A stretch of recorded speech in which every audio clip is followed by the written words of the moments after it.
আসছো কেন? তোমাদের নিতে আসছি, চলো। কিন্তু তোমার মতো একটা নেশাখোরের সাথে তো আমি কোথাও যাবো না। আমি কিন্তু ক্লিন হওয়ার চেষ্টা করতেছি, বুঝছো ফারজানা? চলো না, আমার একটু সাপোর্ট করো, ক্লিন হয়ে যাবো, একটু সাপোর্ট দাও। তোমার মতো একটা অমানুষকে সাপোর্ট করার কোনো কারণ নাই। কুত্তার লেজ কখনো সোজা হয় না। আর আমার বাচ্চার সাথে দেখা করতে তুমি কোনোদিনও আসবা না। দারোয়ান, যাবো না বাবা আজকে।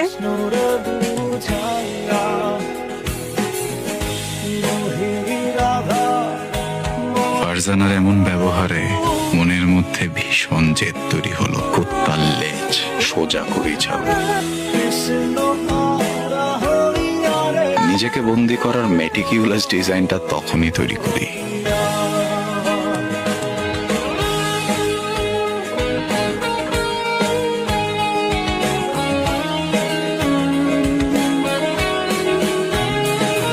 দেখেন কিভাবে করবেন সেটা আপনাদের ব্যাপার, পারবেন কিনা সেটা বলেন। টেনশন নাই, কাজ হয়ে যাবে। তোমাকে জিততেই হবে। মনে রেখো ফেরার সকল পথ বন্ধ হয়ে গেছে, তোমাকে জিততেই হবে। মনে রেখো ফেরার সকল পথ বন্ধ হয়ে গেছে, তোমাকে জিততেই হবে। মনে রেখো ফেরার সকল পথ বন্ধ হয়ে গেছে, তোমাকে জিততেই হবে, তোমাকে জিততেই হবে। দিন আর রাতের হিসেব কুলিয়ে ফেলেছি। শুরুর কয়েকদিন মাথা ঠিক মতো কাজ করছিল না। গোলমালটা বোধহয় তখনই হয়েছে। বাজার পুড়িয়ে যাওয়ায় বুঝলাম জেদের বসে মস্ত বড় ভুল করে ফেলেছি। নিজের জীবনের কন্ট্রোল কখনোই আরেকজনের হাতে দিতে নেই, কিছুটা হলেও নিজের হাতে রাখা উচিত। ফারজানার কাছে অপমানিত হয়ে জেদের বসে এই ঘরে বন্দি করেছিলাম নিজেকে। বের হওয়ার কোনো অপশনই হাতে রাখি নাই। এখন আমার মুক্তির চাবি শুধুই ফারজানার হাতে।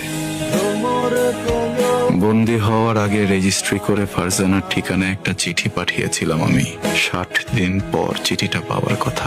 ফারজানা কি চিঠিটা পাইনি? আসছি মামুনি।